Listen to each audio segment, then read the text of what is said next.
बोलो श्री कृष्ण कन्हैया लाल की, सतगुरु महाराज की, श्री प्राणनाथ प्यारी की, महारानी बाईजुराज की, तीनों पुरी धाम की, समस्त सुंदर साथ की।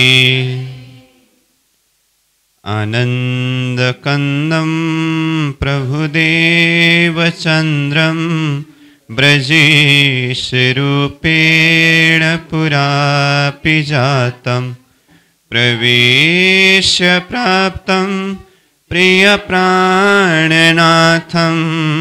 परेश पूर्णं सततं नमामि।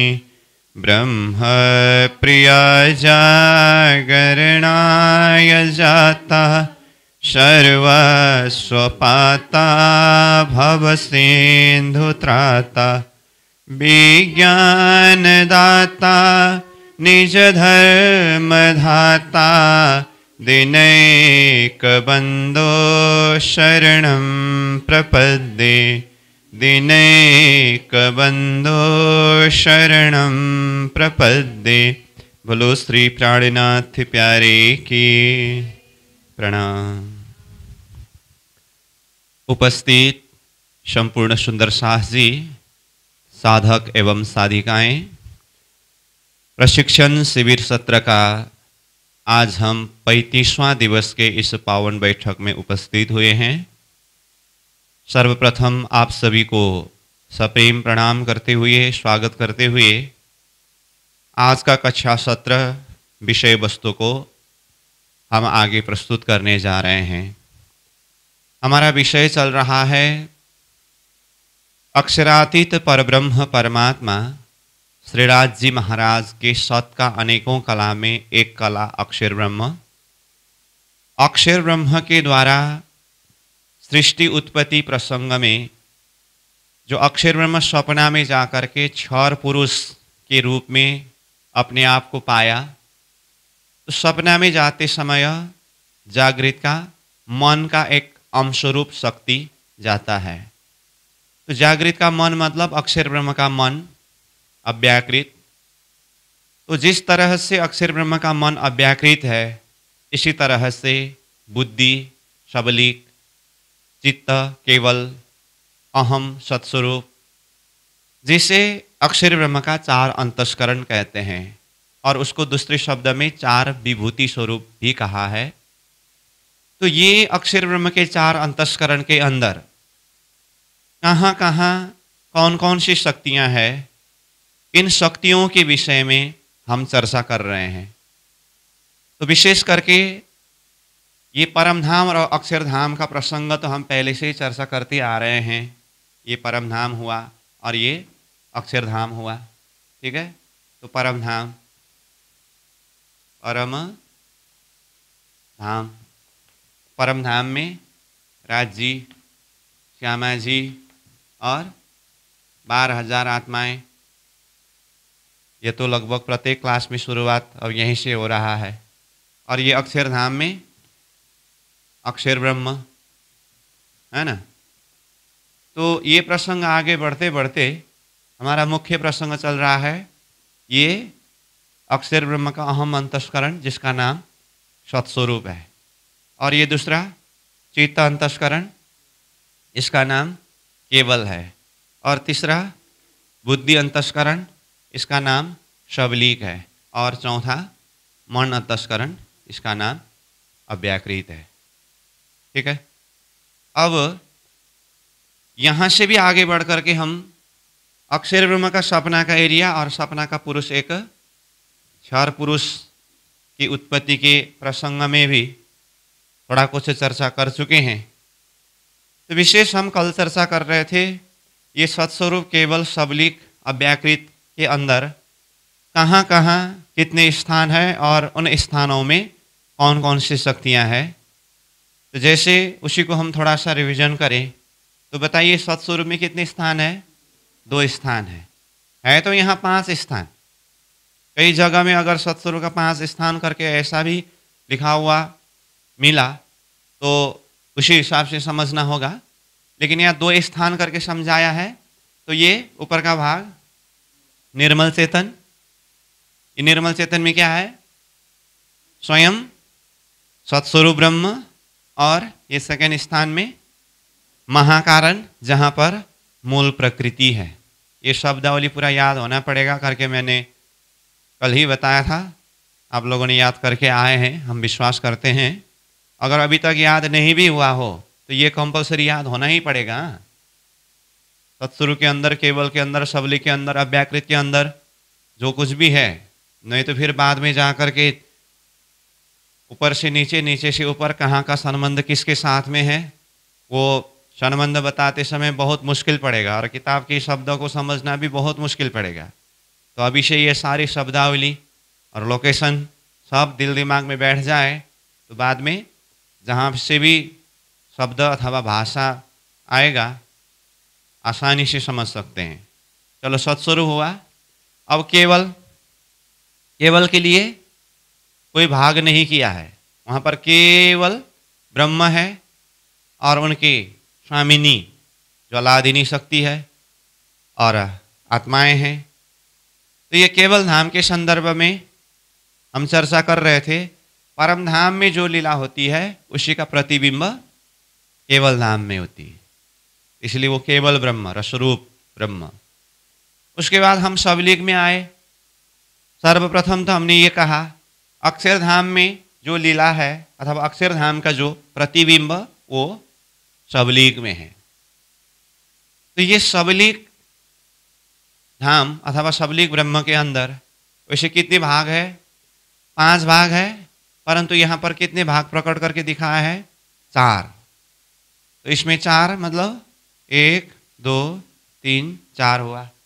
तो ये ऊपर से आते समय पहला नंबर में क्या है? निर्मल चेतन। निर्मल चेतन में क्या है? स्वयं सबलीग ब्रह्म। और महाकारण में अखंड रास, और कारण में अखंड ब्रज और गौलोक। ये गौलोक मुख्य शब्द है ये सबलीग का कारण में। और सबलीग का सूक्ष्म में क्या है? चिदानंद लहरी, एक शक्ति का नाम है। अभी हम खाली लोकेशन और वो शक्ति का नाम ही देख रहे हैं। तो ये सबलीग के अंदर हुआ। उसके बाद हम चौथे नंबर अक्षर ब्रह्म का मन अंतस्करण, जिसका नाम अव्याकृत है, तो अव्याकृत के तरफ प्रस्थान किए। तो सर्वप्रथम अव्याकृत को कितने भाग में बांटा है? 4 भाग है अव्याकृत में। तो 4 भाग बोलते ही ये महाकारण, कारण, सूक्ष्म, स्थूल।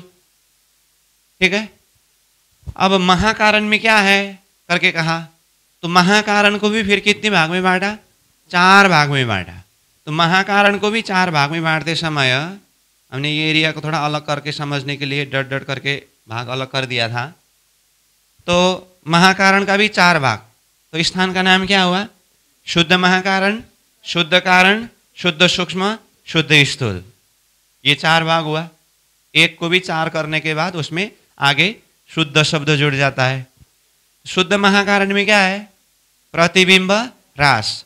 सबलीग का महाकारण में रास, अखंड रास है।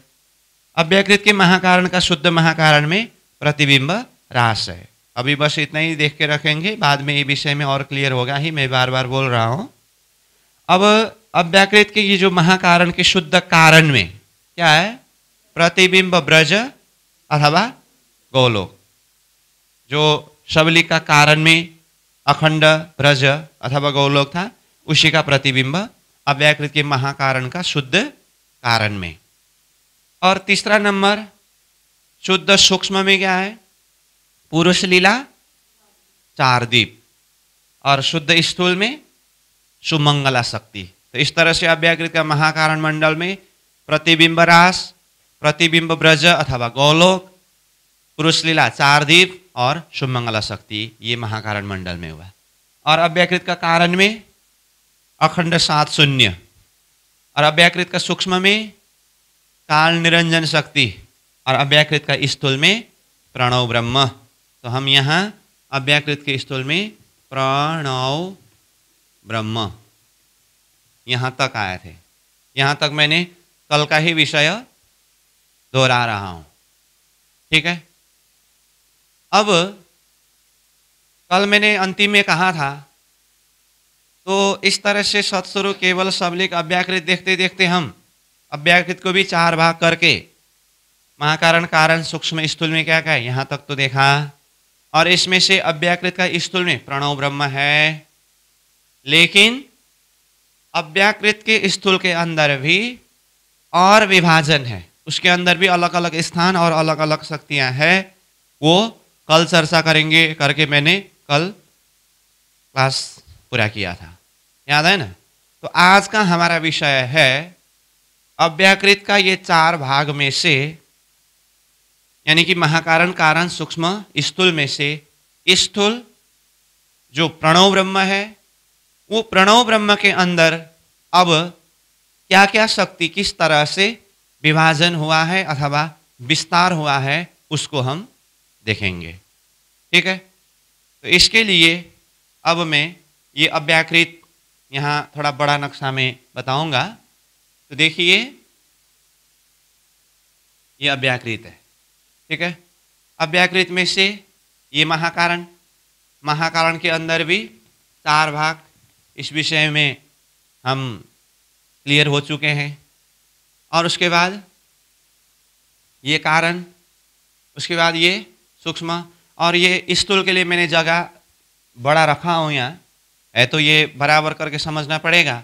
लेकिन यहाँ पर बड़ा मैंने इसीलिए रखा हूँ कि अभी हमें व्याख्या करने के लिए स्थूल में व्याख्या करना है ना, तो इसलिए यहाँ पर नोट करने में सहज पड़ेगा, इसीलिए ये नक्शा को मैं यहाँ ये बड़ा दिखा रहा हूँ। बाकी सब में अपने अपने हिसाब से बराबर ही है। कल महाकारण को 4 भाग लगाना था तो इधर का नक्शा बड़ा बना करके दिखाया था ना, वो तो आप समझ सकते हैं। तो ये है अव्याकृत का स्थूल, क्या कहा स्थूल, और मैं यहाँ पर नहीं लिखूंगा क्योंकि यहाँ पर अभी विभाजन करना है। तो ये स्थूल के अंदर क्या है जो यहाँ पर जो बताया था, स्थूल में क्या है प्रणव ब्रह्म, अव्याकृत का स्थूल में प्रणव ब्रह्म है। तो यहाँ अंदर की बात है, यहाँ लेकिन यहाँ शब्दावली और व्याख्या करना है ना, इसीलिए मैंने शब्द को बाहर लिख दिया। यह अव्याकृत, अव्याकृत का ये स्थूल, स्थूल में प्रणव ब्रह्म, यहाँ तक कल की ही बात है। अब हम नया विषय आगे बढ़ा रहे हैं। ये अव्याकृत के स्थूल को 2 भाग में बांटा है, 2 भाग में बांटा, ठीक, एक हिसाब से। और फिर उसके बाद दूसरे प्रकार से वर्णन करते समय 5 भाग में बांटा है।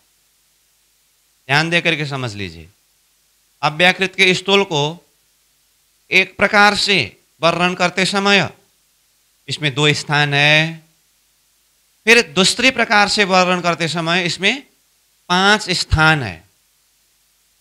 अब पहले हम 2 स्थान का वर्णन करेंगे, इसको 2 भाग करेंगे, फिर दूसरी प्रक्रिया से उसमें 5 स्थान है, वो 5 स्थान का वर्णन करेंगे।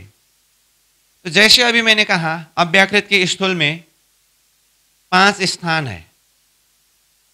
अब आपको मालूम होना पड़ेगा वो 5 स्थान का नाम क्या क्या होगा। 5 स्थान बोलते ही निर्मल चेतन, महाकारण, कारण, सूक्ष्म, स्थूल, ये है। लेकिन ये स्थूल के अंदर भी 5 भाग है, इसलिए इसमें डायरेक्ट महाकारण कारण सूक्ष्म स्थूल शब्द ही नहीं होगा, उसके अंदर आगे एक शब्द जुड़ जाता है, वो क्या है शुद्ध, क्योंकि महाकारण को भी 4 भाग करते समय आगे शुद्ध शब्द जोड़ करके शुद्ध महाकारण, शुद्ध कारण, शुद्ध सूक्ष्म, शुद्ध स्थूल, ये शब्द प्रयोग किया है ना। इसी तरह से यहाँ निर्मल चेतन से लेकर के नीचे उतरते समय महाकारण कारण सूक्ष्म स्थूल करके जो 5 भाग अव्याकृत का स्थूल में आने वाला है, वो 5 भाग बोलते ही निर्मल चेतन, उसके बाद शुद्ध महाकारण, शुद्ध कारण, शुद्ध सूक्ष्म, शुद्ध स्थूल, इस तरह से आना है। ठीक, तो 5 भाग बोलते ही दिमाग में ये आना पड़ेगा, लेकिन उसको हम सेकेंड पार्ट में वर्णन करेंगे। उससे पहले ये समझेंगे अव्याकृत के स्थूल प्रणव ब्रह्म के स्थान को 2 भाग में बांटा है। तो पहले हम इसको कितने भाग करेंगे? 2 भाग। तो चलो इसको 2 भाग कर दिया। अब 2 भाग किया तो ये ऊपर का एक स्थान हुआ, नीचे का एक स्थान हुआ। तो ये ऊपर वाला भाग है, उसमें पर प्रणव, और ये नीचे वाला भाग जो है उसको अपर प्रणव शब्द प्रयोग किया है। इसका मतलब ये प्रणव ब्रह्म, एक बार तो सीधा प्रणव ब्रह्म शब्द प्रयोग किया। अब वो प्रणव ब्रह्म को ही कितने प्रकार से वर्णन किया? 2 प्रकार से, 2 भाग में। तो जब प्रणव ब्रह्म को 2 स्थान में अथवा 2 भाग में विभाजन किया तो नाम क्या क्या हुआ? पर प्रणव और अपर प्रणव। समझ में आ रही है ना बात? पहले तो अव्याकृत का स्थूल में सीधा प्रणव, प्रणव ब्रह्म। अब उसको भी 2 भाग करते समय ये हुआ पर प्रणव, है ना, और ये हुआ अपर प्रणव। ये मतलब ऊपर का भाग पर प्रणव, नीचे का भाग अपर प्रणव। ठीक। अब इसके अंदर वैसे बहुत सारी शक्तियां हैं, उसमें मुख्य मुख्य शक्ति रूप में देखेंगे तो ये पर प्रणव में गायत्री शक्ति है। क्या है? गायत्री शक्ति। गायत्री पर प्रणव में, और अपर प्रणव में ज्योति स्वरूप है। क्या कहा? ज्योति स्वरूप, ज्योति स्वरूप। ये सारा शब्दावली एक एक स्थान और वो शक्ति पूरा दिल दिमाग में बैठना पड़ेगा। मैं बार बार बोल रहा हूं, इसी के द्वारा ही नीचे सृष्टि, ये 4 ब्रह्मांड विस्तार करना है और समझना है। सृष्टि के साथ में पूरा का पूरा संबंध अव्याकृत का है। अव्याकृत को हम अच्छी तरह से समझें तो नारायण सृष्टि समझने में कोई कमी नहीं रहता है। वो तो रिफ्लेक्शन है, प्रतिबिंब है। तो मैं जैसा हूं, मेरा रिफ्लेक्शन यानी कि प्रतिबिंब स्वरूप वैसा ही होता है। तो अव्याकृत जैसा है उसी का उल्टा प्रतिबिंब। उल्टा प्रतिबिंब मतलब असत जड़ दुख में से, सच्चिदानंद का उल्टा असत जड़ दुख में से होगा। वो तो हम वर्णन करेंगे ही बाद में। लेकिन अभी यहां देखिए, अव्याकृत के स्थूल में प्रणव ब्रह्म है। प्रणव ब्रह्म को 2 भाग में विभाजन किया। ऊपर का भाग पर प्रणव और नीचे का भाग अपर प्रणव। और पर प्रणव में गायत्री शक्ति है और अपर प्रणव में ज्योति स्वरूप है। और यही गायत्री और ज्योति स्वरूप बाद में सृष्टि के अंदर किस तरह से विस्तार होगा वो देखना है। उसके अंदर पहले मूल शक्ति यहाँ जागृत में ही जानना समझना होगा। अभी मैंने जितना बताया यहां तक क्लियर? लास्ट बता रहा हूं फिर। अव्याकृत का स्थूल प्रणव ब्रह्म 2 भाग में बांटा, पर प्रणव और अपर प्रणव। पर प्रणव में गायत्री शक्ति है, अपर प्रणव में ज्योति स्वरूप है। ये मुख्य मुख्य शक्ति है। अब इसके अंदर बाकी अनंत शक्ति वो बाद में विस्तार होता रहेगा। ये हुआ एक प्रकार। अब मैंने पहले ही कहा हूं, दूसरे प्रकार से ये प्रणव ब्रह्म का वर्णन किया है, जिसमें ये कितने भाग में बढ़ जाता है? 5 भाग में। तो 5 भाग में बढ़ते समय उसके लिए हमने पहले ही कहा, निर्मल चेतन, शुद्ध महाकारण, शुद्ध कारण, शुद्ध सूक्ष्म, शुद्ध स्थूल। अब ये 2 भाग में बटा है। समग्र में प्रणव ब्रह्म को फिर 5 स्थान बताया है। इसलिए उस हिसाब से देखते समय ये ऊपर पर प्रणव में 2 स्थान आता है, निर्मल चेतन और शुद्ध महाकारण। और ये अपर प्रणव में 3 स्थान आता है, शुद्ध कारण, शुद्ध सूक्ष्म और शुद्ध स्थूल। ठीक है? तो इस तरह से देखना होगा। तो अब ये 5 स्थान के रूप में जो विभाजन हुआ है, इसके अंदर संपूर्ण सृष्टि के अंदर विस्तार होने वाली शक्ति का बीज रूप उसी के अंदर है। अब आगे जो प्रसंग हम वर्णन करने जा रहे हैं ना, प्रणव ब्रह्म को 5 भाग में बांटा है करके, ये विषय इतने महत्वपूर्ण विषय है, यही शक्ति ही सारा सृष्टि के अंदर विस्तार होकर के जाने वाली शक्ति है। इसका अर्थ क्या हुआ? ये प्रणव ब्रह्म संपूर्ण सृष्टि का बीज रूप है। तो इसीलिए सबसे पहले तो हमें वो बीज को ही अच्छी तरह से जानना समझना होता है। एक अब इसके अंदर बहुत सारी शक्तियां हैं। निर्मल चेतन में कौन कौन सी शक्ति है, शुद्ध महाकारण में कौन कौन सी शक्ति है, शुद्ध कारण में कौन कौन सी शक्ति है, शुद्ध सूक्ष्म में कौन कौन सी शक्ति है, शुद्ध स्थूल में कौन कौन सी शक्ति है। अब इसको बिल्कुल सहजता के हिसाब से समझने के लिए मैं कुछ सूत्रवत रूप में बताऊंगा। उसके द्वारा आपको ये प्रणव शक्ति का अर्थ क्या है और उसके अंदर कहाँ कहाँ कौन कौन सी शक्तियां हैं, ये अच्छी तरह से समझ में आएगा। ठीक है, तो जैसे मैंने कहा, ये प्रणव ब्रह्म को 5 भाग में विभाजन किया है। तो 5 भाग करते समय उसका नाम क्या है वो तो हम समझ गए। तो वो कहाँ कहाँ कौन कौन सा स्थान आता है वो भी कहा गया। पर प्रणव में 2 स्थान, 2 स्थान क्या क्या? निर्मल चेतन और शुद्ध महाकारण। और अपर प्रणव में 3 स्थान, 3 स्थान क्या क्या? शुद्ध कारण, शुद्ध सूक्ष्म, शुद्ध स्थूल, है ना, ये है। तो उसको यहाँ पर नक्शा में अब ये 2 भाग किया, तो फिर इसी के अंदर पूरा एरिया 5 भाग करना वो समझना मुश्किल होता है। इसलिए यहाँ पर उसको एरिया नक्शा में दिखाते समय इस तरह से दिखाया है, ऐसा गोल गोल करके ये निर्मल चेतन, ये शुद्ध महाकारण करके दिखाया है, और ये नीचे शुद्ध कारण, शुद्ध सूक्ष्म और शुद्ध स्थूल, इस तरह से 5 स्थान करके दिखाया है। ठीक, अब ये स्थान और नाम हुआ। अब मैं यहां पर अभी बता दूं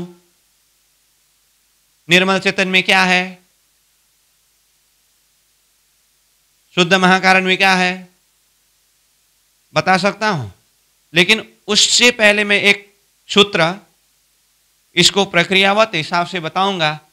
उसके बाद वो आप अपने आप किस अर्थ में ये सारी शक्ति यहां पर आया है वो सहजता से समझ सकेंगे। इसलिए अभी यहां पर मैं नहीं बताऊंगा वो शब्दावली को किस तरह से विस्तार हुआ है, पहले मैं वो समझाऊंगा, उसके बाद उसी को कॉपी पेस्ट करके यहां लाके डालना है वो आप कर सकते हैं। समझ में आई बात? तो व्याकृत का स्थूल 2 भाग में बांटा, पर प्रणव और अपर प्रणव, और उसको फिर 5 भाग में बांटते समय 2 स्थान पर प्रणव में आया और 3 स्थान अपर प्रणव में आया, और उसका नाम भी हुआ, और उसमें कहाँ कहाँ क्या क्या शक्ति आने वाले हैं उस विषय में हम चर्चा कर रहे हैं। उसके लिए ये प्रणव शक्ति वास्तव में क्या है उसको विस्तार करने का प्रयास कर रहे हैं। समझ में आई बात यहां तक? अब ये प्रणव, पहला देखिए प्रणव, प्रणव ब्रह्म करके कहा ना। अब पर प्रणव और अपर प्रणव 2 स्थान में बांट दिया, उसको छोड़ दीजिए थोड़ी देर, हम सीधा प्रणव ब्रह्म में आएंगे। प्रणव शब्द को सीधा देखें, प्रणव का अर्थ 5। तो ये प्रणव ब्रह्म क्यों कहा? क्योंकि इसके अंदर पंच शक्ति समावेश है। जैसे सत त्रेता द्वापर कली 4 युग को एक शब्द में क्या कहते हैं? चतुर्युग कहते हैं ना। ऐसे ही प्रणव मतलब 5 शक्ति का समावेश उसके अंदर है। तो ये 5 शक्ति प्रणव, ये क्या क्या है? ये पंच शक्ति जो पंच मात्रा के द्वारा उत्पत्ति हुए अथवा विस्तार हुए हैं, तो ये प्रणव ब्रह्म में कई जगह पर आगे और एक शब्द जुड़ जाता है, ओमकार प्रणव ब्रह्म करके। क्या शब्द कहा मैंने अभी? ओमकार प्रणव ब्रह्म करके ये शब्द आता है।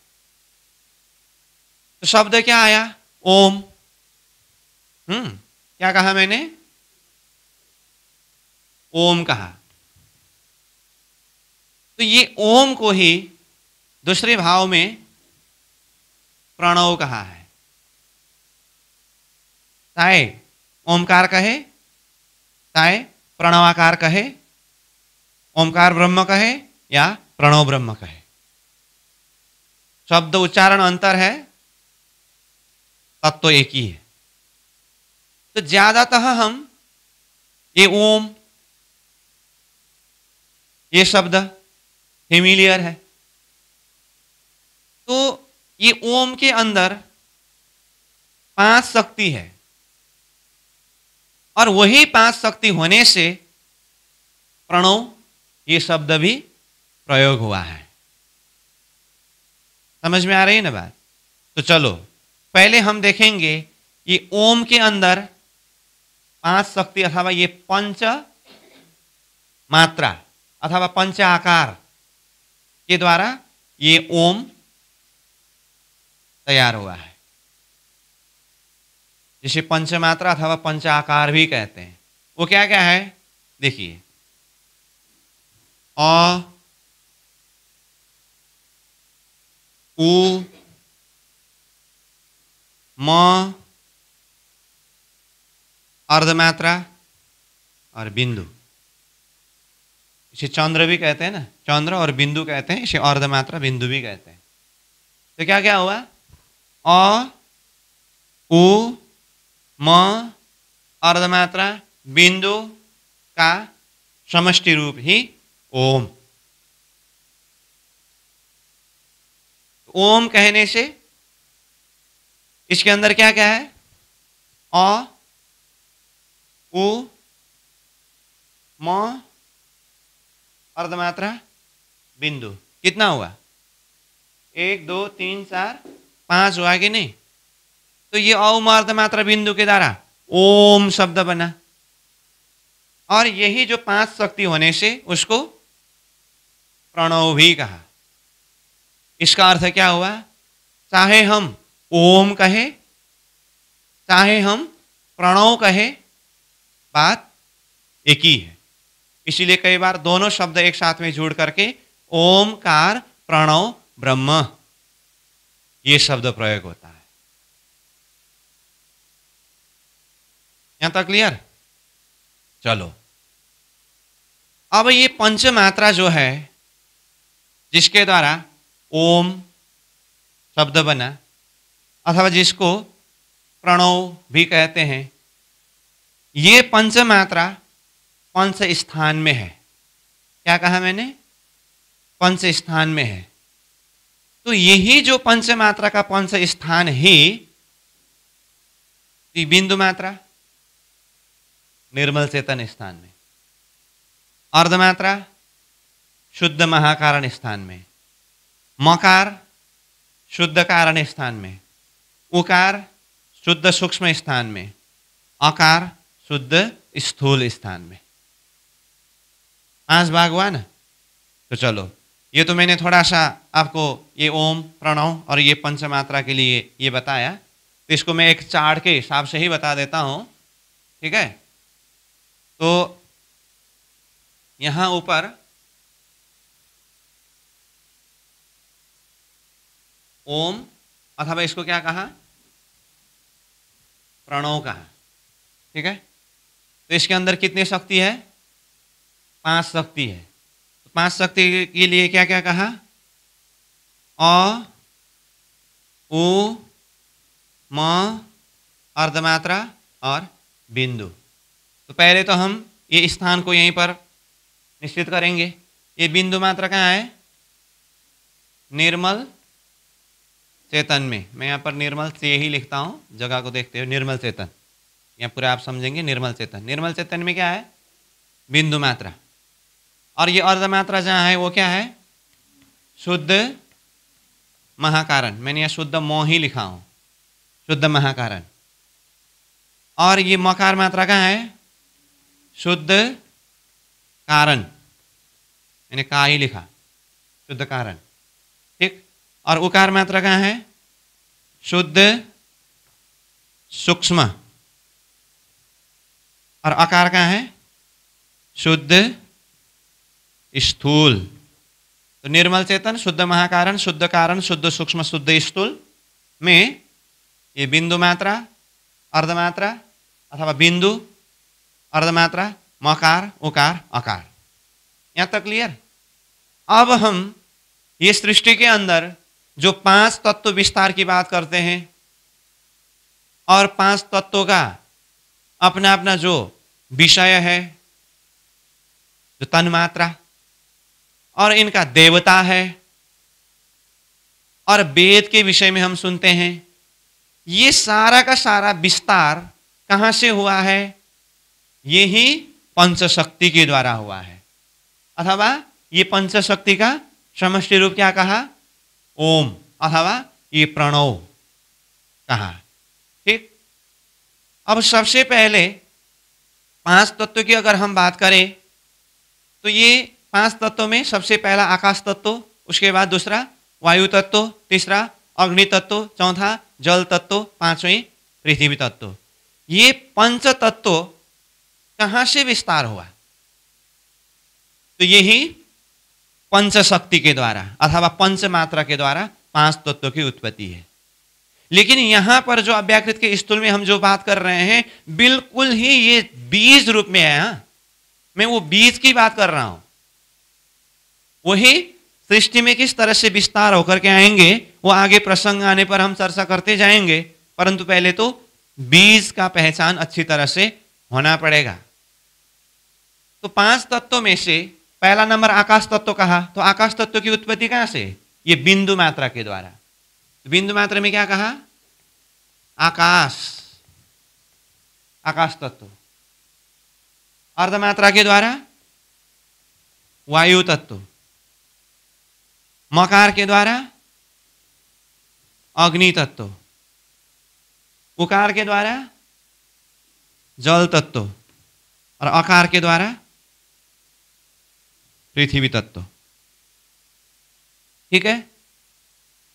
अब ये 5 तत्व के साथ में शब्द, स्पर्श, रूप, रस, गंध, जिसे पंच तन्मात्रा कहते हैं। ठीक है। ये तो 5 तत्वों के साथ में ही आया। कहने का अर्थ आकाश का शब्द, वायु का स्पर्श, अग्नि का रूप, जल का रस, पृथ्वी का गंध, ये पंच तन्मात्रा इसी 5 तत्व के साथ में उत्पत्ति हुई। इसका मतलब वो पंच तन्मात्रा का बीज भी क्या हुआ? यही पंचशक्ति अथवा प्रणव ओम। ठीक। अब साथ में ये 5 तत्वों का अपना अपना देवता है। तो तत्व के साथ में देवता है कि नहीं? हाँ। तो देवता भी, ये तत्व के साथ साथ में देवता की उत्पत्ति हुई, तो इसका भी बीज यही पंचशक्ति है। तो पंचशक्ति है कहना ही ये ओम अथवा प्रणव है। तो पंच तत्व का देवता क्या क्या है? आकाश का देवता सदाशिव, सदाशिव। ठीक। वायु का देवता ईश्वर, अग्नि का देवता रुद्र, जल का देवता विष्णु, और पृथ्वी का देवता ब्रह्मा। ये पंचदेव। तो 5 तत्वों के साथ में पंचदेवता, ये भी इसी के अंदर है। ठीक है। अब पंचम वेद, 5 वेद के विषय में हम सुनते हैं ना, विशेष करके वेद तो अब चर्चा में तो 4 ही है, लेकिन 5 वेद करके बताया है। तो 5 वेद, पहले तो 4 वेद का नाम बताइए। 4 वेद क्या क्या है? ऋग्वेद, यजुर्वेद, सामवेद, अथर्ववेद। और पंचम वेद का नाम क्या है? स्वसमवेद। तो ये 5 वेद का जो सूक्ष्मतम शक्ति वो कहाँ है? ये इसी के द्वारा उत्पत्ति हुए हैं। तो ये अकार मात्रा है ना, ये अकार मात्रा के द्वारा ऋग्वेद, अकार के द्वारा क्या कहा? ऋग्वेद, ऋग्वेद अकार के द्वारा। अब दूसरे नंबर में कौन सा वेद है? यजुर्वेद, जो उकार के द्वारा उत्पत्ति हुए हैं, यजुर्वेद, यजुर्वेद।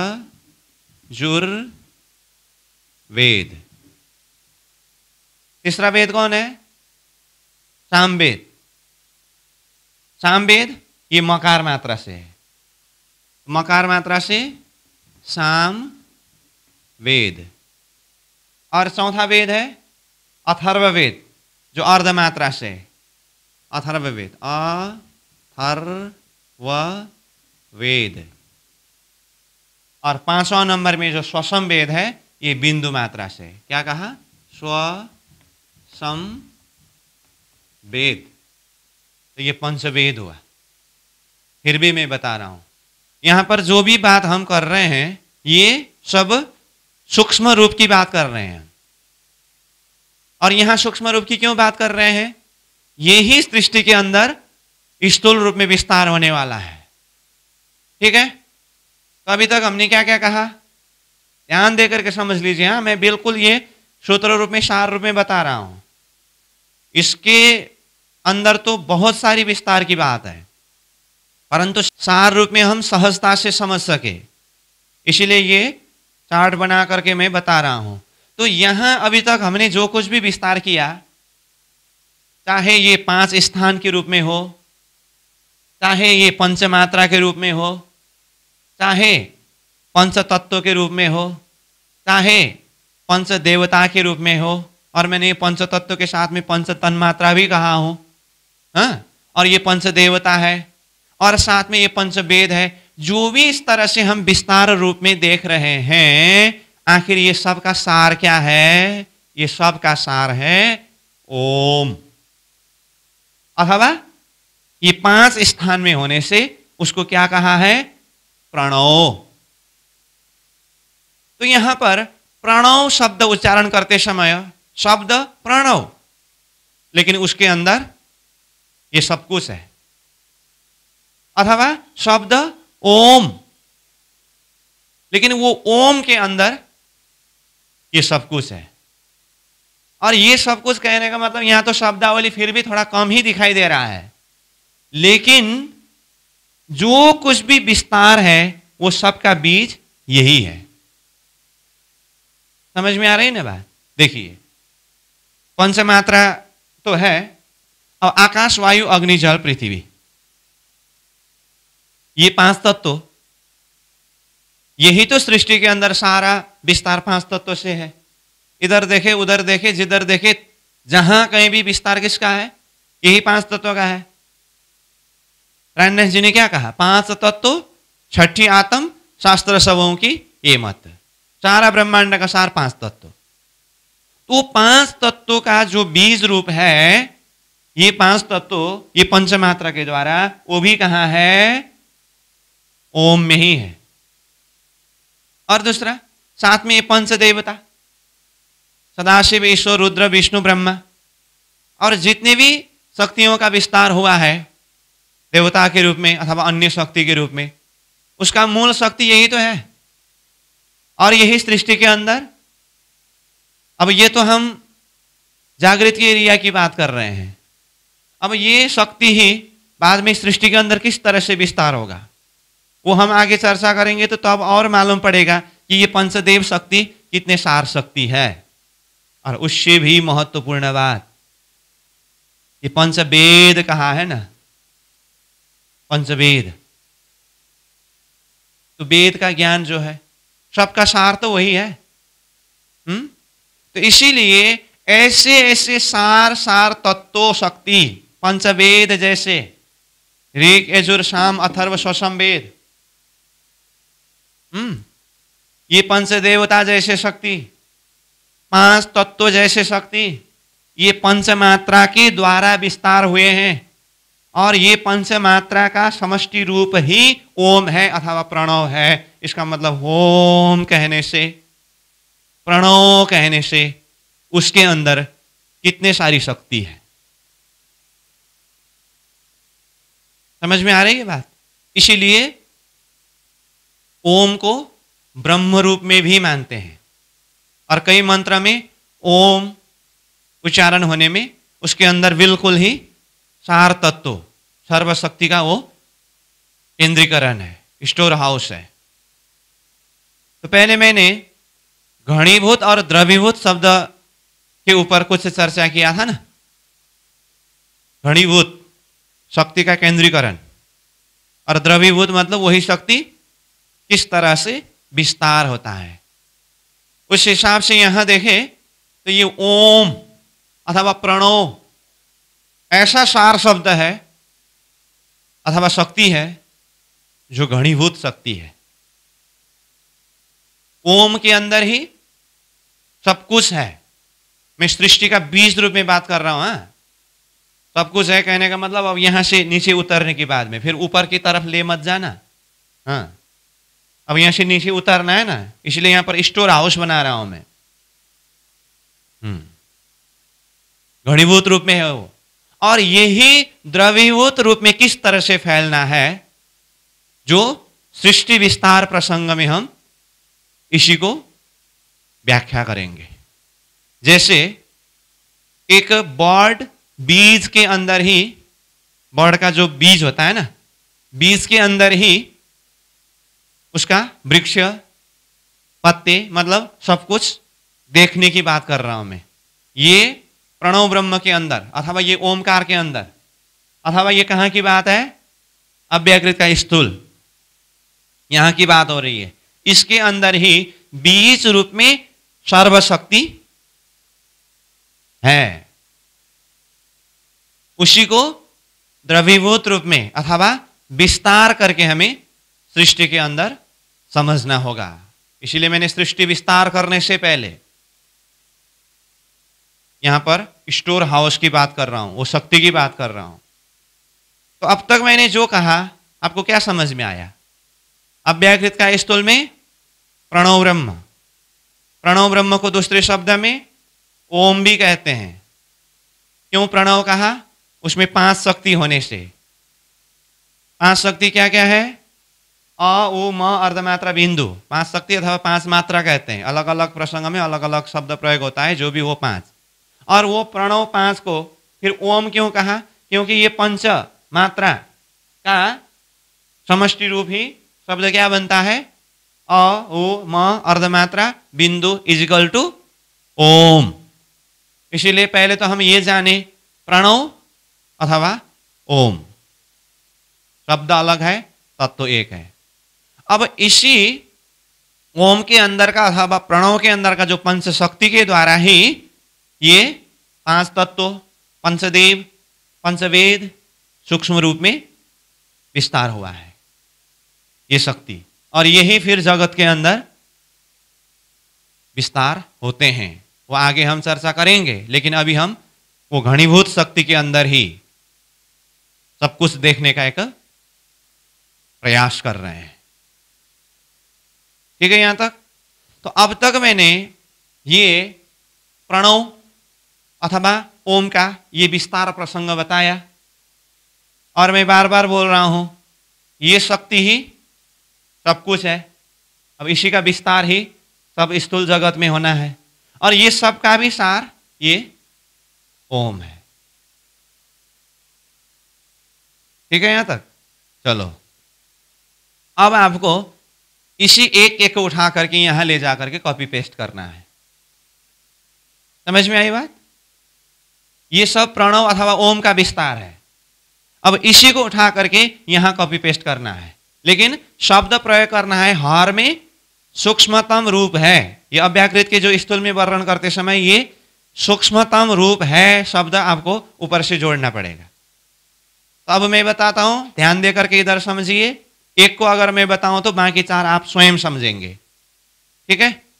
अब मैंने यहां पर एक एक में कहां कहां क्या क्या है वो नहीं बताया हूं, लेकिन ये ओम का विस्तार अथवा प्रणव का विस्तार ये चार्ट के द्वारा समझाया हूं। अब मैं एक निर्मल चेतन में क्या है वो बताऊंगा, बाकी आप खुद बता सकेंगे।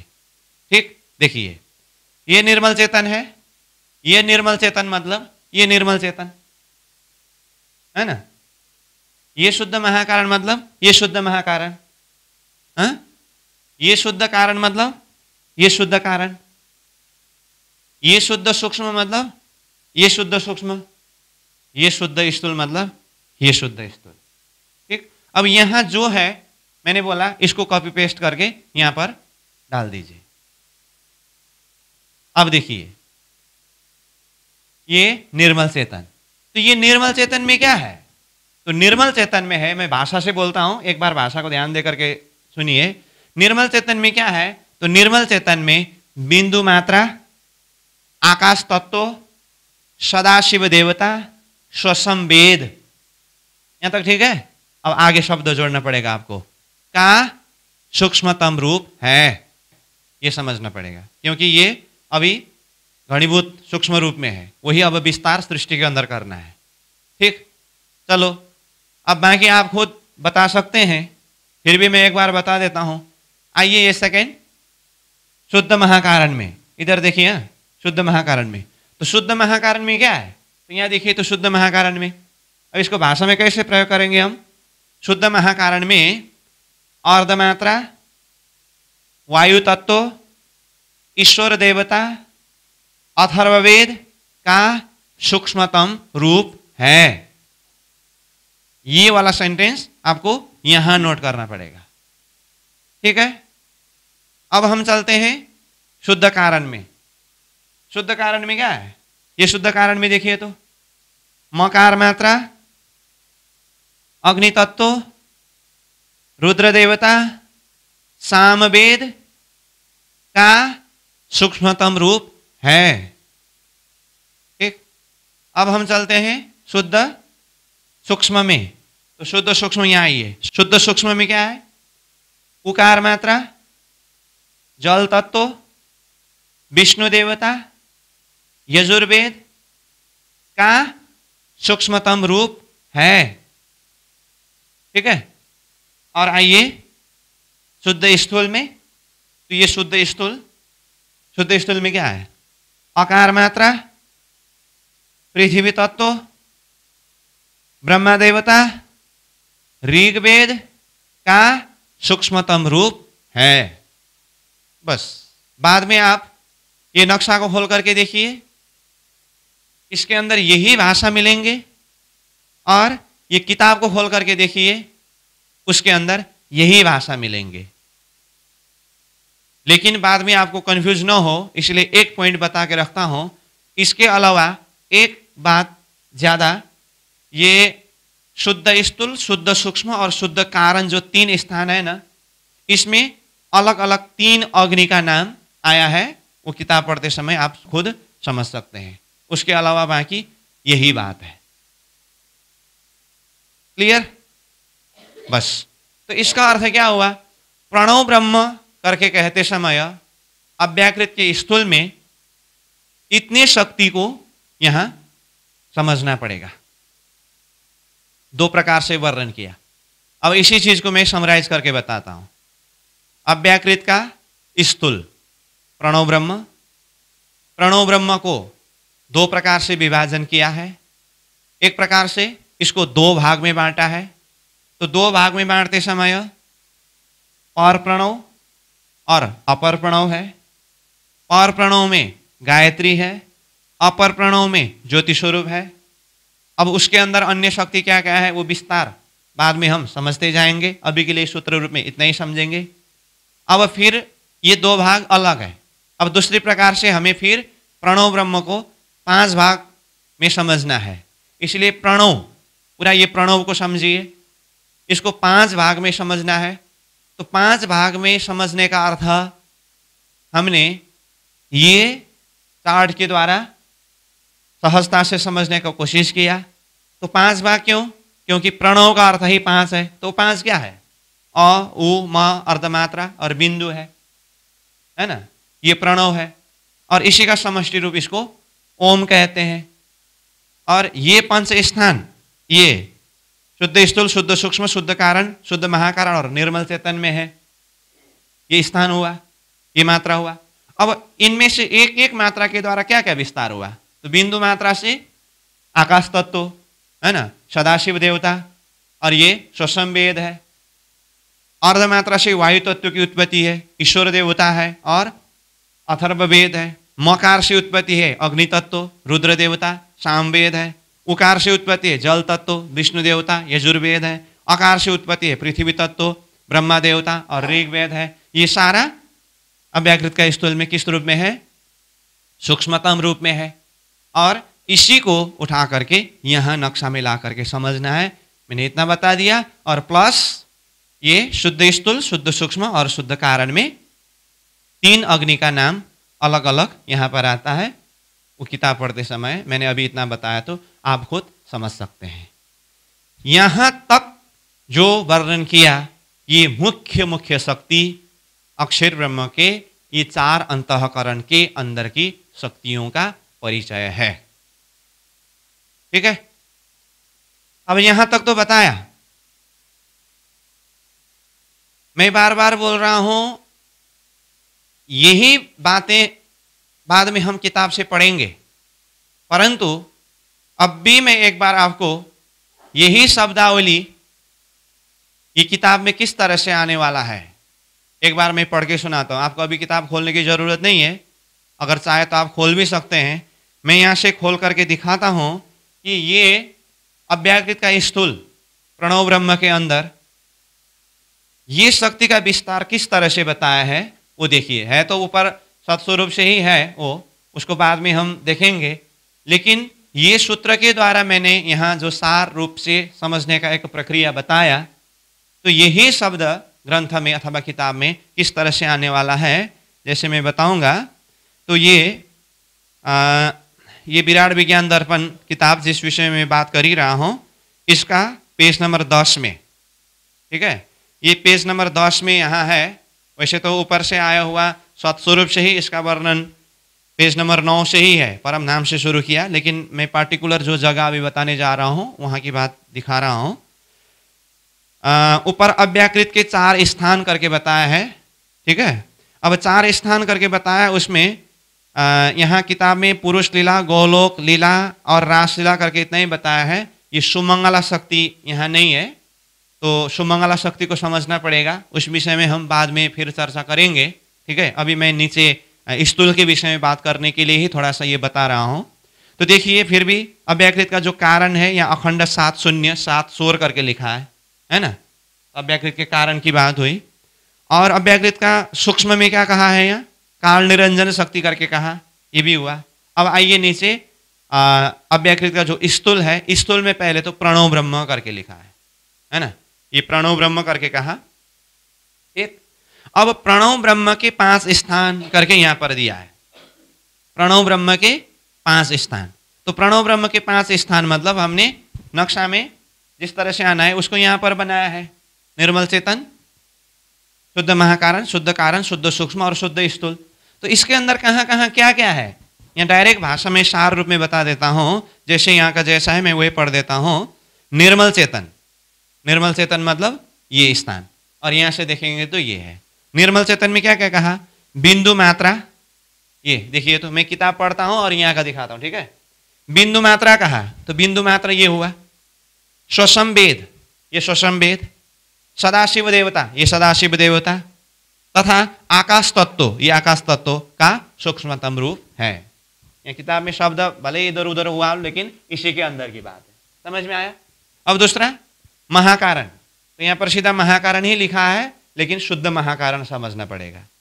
शुद्ध महाकारण में क्या है यहाँ लिखा हुआ, अर्धमात्रा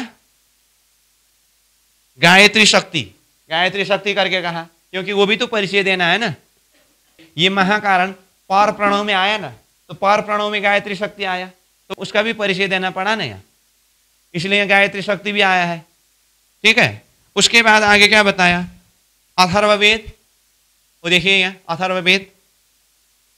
और फिर क्या कहा, ईश्वर देवता, ये ईश्वर देवता। तथा वायु तत्व का सूक्ष्मतम रूप है। देखिए किताब में भाषा इस तरह से आया, समझ में आया।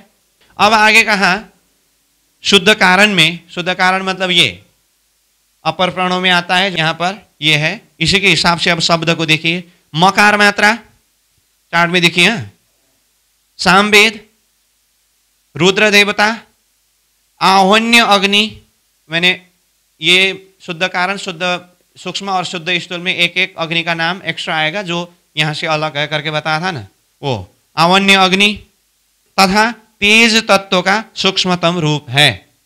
तेज तत्व, तेज मतलब अग्नि को तेज कहा है ना, तो इस तरह से आया। अब हम चलते हैं अव्यकृत का शुद्ध सूक्ष्म। तो ये शुद्ध सूक्ष्म है, यहां देखें तो ये शुद्ध सूक्ष्म है, उसको देखिए। उकार मात्रा, ठीक है, यजुर्वेद, विष्णु देवता, दक्षिणाग्नि, एक दक्षिणाग्नि का नाम आया, तथा जल तत्व का सूक्ष्मतम रूप है कहा, ठीक है। अब उसके बाद अंतिम शुद्ध स्थूल में, शुद्ध स्थूल मतलब ये लास्ट, शुद्ध स्थूल में क्या कहा यहाँ, अकार मात्रा। तो देखिए ये अकार मात्रा, ऋग्वेद, वहां पर ऋग्वेद है, ब्रह्मा देवता, ये ब्रह्मा देवता, ग्राह्य पत्याग्नि, तो एक अग्नि का नाम आया, तथा पृथ्वी तत्व, ये पृथ्वी तत्व का सूक्ष्मतम रूप है, ठीक। इसलिए मैं बार बार बोल रहा हूं, ये किताब में जो भी शब्दावली आने वाला है, किताब तो बाद में पढ़ने भर के लिए रहेगा। मैं इस तरह से बताते समय आपको विश्वास नहीं भी हो सकता है, इसलिए बाद में किताब से पढ़ने का अर्थ है अब तक हम जो कुछ भी पढ़ रहे थे, सीख रहे थे, साध रहे थे, वो किताब के आधार पर ही है, उसको प्रमाणित करने के लिए ही है। और कितनी सारी बातें और भी खुलासा होगी, परंतु उसी के आधार पर ये सारी सूत्र रूप में मैं बता रहा हूं, ये तो आपको बार बार मैं बोलता आ रहा हूं। तो इस तरह से ये अव्याकृत का स्थूल प्रणव ब्रह्म के अंदर के ये सूक्ष्मतम शक्तियों का परिचय हुआ। यहां तक क्लियर? अब तक हमने जो भी बातें की, ये सब बात करने का मुख्य आशय क्या है?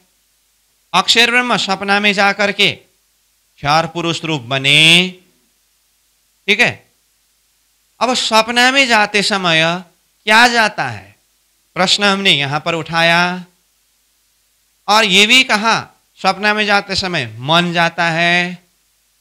तो मन जाता है मतलब अक्षर ब्रह्म का मन अव्याकृत है, तो मन जाते समय जागृत का सारा मन सपना में जाता है, ऐसा नहीं कहा। तो नहीं तो क्या, उसका एक सूक्ष्म शक्ति जाता है करके कहा। तो सूक्ष्म शक्ति जाता है करके बोलने के लिए हमें क्या जानने की आवश्यक पड़ी? अव्याकृत के अंदर ऐसे क्या क्या शक्ति है, उनमें से कौन से शक्ति सपना के अंदर जाते हैं, ये जानने का जरूरत पड़ा।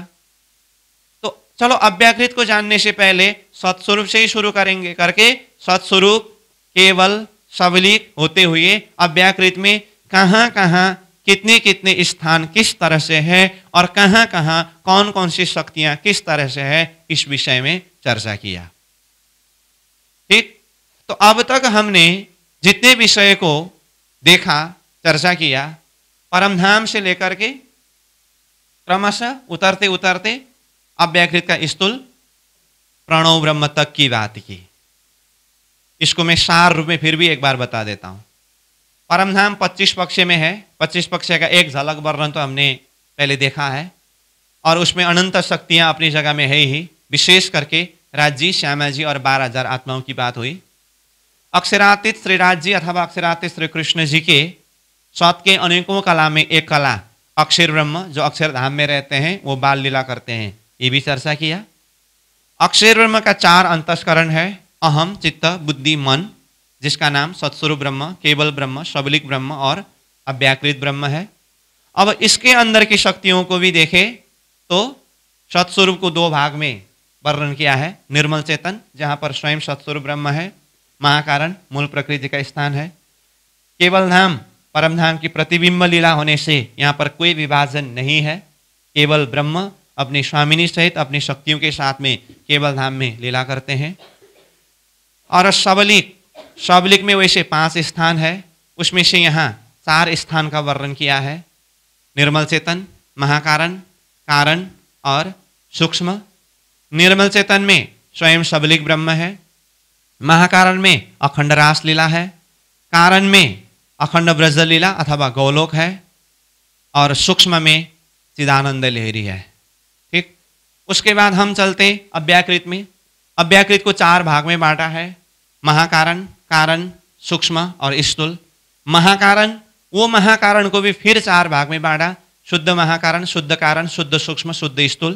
तो शुद्ध महाकारण में प्रतिबिंब रास, शुद्ध कारण में प्रतिबिंब ब्रज अथवा गोलोक, शुद्ध सूक्ष्म में पुरुष लीला 4 दीप, शुद्ध स्थूल में सुमंगला शक्ति, अव्यकृत का कारण में अखंड 7 शून्य, अव्यकृत का सूक्ष्म में काल निरंजन शक्ति, अव्यकृत का स्थूल में प्रणव ब्रह्म। अब प्रणव ब्रह्म को 2 भाग किया, पर प्रणव और अपर प्रणव। पर प्रणव में गायत्री शक्ति है, अपर प्रणव में ज्योति स्वरूप है। अब फिर ये प्रणव ब्रह्म मतलब ये पंच शक्ति है, तो इसमें 5 स्थान है, और ये 5 स्थान निर्मल चेतन, शुद्ध महाकारण जो पर प्रणव में आया, और शुद्ध कारण, शुद्ध सूक्ष्म, शुद्ध स्थूल जो अपर प्रणव में आया। और ये 5 स्थान में कहाँ कहाँ कौन कौन सी शक्ति है हमने इसके द्वारा देखा। तो ये शक्ति के विषय की बात भी हुई, और ये अव्याकृत का स्थूल की जो शक्ति थोड़ा सा मैंने आपको किताब से भी बताया। तो यहाँ यानी कि प्रणव ब्रह्म तक जो परमधाम से वर्णन किया, यहाँ तक की जितनी भी शक्तियों की बातें अथवा जो भी लीला की बातें हैं, ये कब की बात है? ना ईश्वर ना मूल प्रकृति ता दिन की कहूं आपा बीती, ये बात है। हमने विषय वस्तु वहां से शुरू किया है, समझ में आ रही है ना बात? मैंने विराट करके विषय शुरू किया था, और किसी भी व्यक्ति के जीवनी लिखते हैं तो जन्म से पहले से ही प्रसंगों को लेते हैं करके कहा। और प्रणेश जी ने ये विषय कहां से प्रारंभ किया करके कहा, तो ना ईश्वर ना मूल प्रकृति करके शुरू किया था। जागृत लीला की बात है ये सारा, और यहां तक जो कुछ भी बातें किया हमने, ये सारा का सारा किसका विस्तार है? सच्चिदानंद का ही अंशांश का विस्तार है। समझ में आ रही है बात? इसका मतलब अव्याकृत का जो स्थूल प्रणव ब्रह्म तक भी ये सच्चिदानंद का ही विस्तार है। अक्षर ब्रह्म सच्चिदानंद स्वरूप है, तो अक्षर ब्रह्म का अहम चित्त बुद्धि मन वो सच्चिदानंद ही है ना, इसलिए प्रणव ब्रह्म तक जो भी विस्तार किया ये सच्चिदानंद का विस्तार है। ठीक है, अब ये सारे शक्तियों में से क्षर पुरुष को तो वैसे हमने पहले ही खड़ा किया है एक बार अक्षर को सबना में भेज करके, परंतु अब कौन कौन सी शक्ति का क्या संबंध होकर के किस तरह से क्षर पुरुष की उत्पत्ति होगी, जो सच्चिदानंद का उल्टा असत जड़ दुख में से होकर के अथवा उल्टा प्रतिबिंब में होकर के क्षर पुरुष की उत्पत्ति और उनका अलग अलग नाम और उनके द्वारा सृष्टि विस्तार का प्रसंग आगे हम चर्चा करेंगे। फिर भी मैं सार रूप में बता रहा हूं, परमधाम से लेकर के ये प्रणव ब्रह्म तक जो कुछ भी हमने अब तक वर्णन किया, ये सारा का सारा सच्चिदानंद का अंशांश का वर्णन है। एक लास्ट एक पॉइंट, सबलिक का वर्णन करते हुए हमने सबलिक में 5 स्थान कहा, परंतु यहां जाहिर किया है 4 स्थान। तो मैंने बोला था 5वां स्थान भी कहीं पर है, वो बाद में बताया जाएगा, इतना बता के रखा था। और अव्याकृत का वर्णन किया हमने, अव्याकृत में 4 स्थान, प्रत्येक एक एक स्थान में कहां कहां क्या क्या है ये सारे शक्ति भी वर्णन किया। अब मैं एक शब्द बताता हूं, ये अव्याकृत का जो महाकारण है ना, अव्याकृत का महाकारण है ना, उसी को ही सबलिक का स्थूल मानते हैं। क्या कहा मैंने अभी? अव्याकृत का जो महाकारण है उसी को ही सबलिक का स्थूल मानते हैं। क्यों? अव्याकृत के महाकारण में जो लीला है, सबलिक का स्थूल में भी वही लीला होने से उसको 2 अलग अलग वर्णन नहीं किया। अव्याकृत के महाकारण का वर्णन किया, और बाद में जब आप किताब से भी पढ़ेंगे तब भी भाषा यही आएगा, नीचे से वर्णन करते करते अव्याकृत का महाकारण का वर्णन करेंगे, और अव्याकृत का महाकारण का वर्णन होने के बाद सबलिक का सीधा सूक्ष्म से वर्णन होगी। लेकिन सबलिक का सूक्ष्म से वर्णन होने से पहले एक शब्द जरूर ये प्रयोग किया जाता है कि अव्याकृत के महाकारण ही सबलिक का स्थूल है करके इस तरह से वर्णन करेंगे। इसीलिए अगर सबलिक का 5 स्थान ही देखना हो तो देखिए, निर्मल चेतन, महाकारण, कारण, सूक्ष्म और स्थूल। स्थूल करके मैंने क्या दिखा रहा है यहाँ? स्थूल करके मैं यहाँ कहाँ दिखा रहा हूं? यहाँ अव्याकृत के महाकारण को ही सबले का स्थूल करके दिखा रहा हूं मैं। ठीक, ये भी मैंने थोड़ा सा आपके दिमाग में जानकारी रहे ये बता दिया। बाकी अब परम नाम से लेकर के अव्याकृत स्थूल प्रणव ब्रह्म तक की ये सारी शक्तियों को चिंतन करिए, देखिए। फिर भी कहता हूं ये सारा सच्चिदानंद का विस्तार है। अब इन सारे शक्तियों में से कौन से शक्ति किस तरह से स्वप्निक रूप में जाकर के क्षार पुरुष की उत्पत्ति और सृष्टि विस्तार होगी, ये प्रसंग हम अगले क्लास में चर्चा करेंगे। अभी के लिए यहीं पर विश्राम। पूर्णमदः पूर्णमिदं पूर्णात् पूर्णमुदच्यते पूर्णस्य पूर्णमादाय पूर्णमेवावशिष्यते। प्रणाम।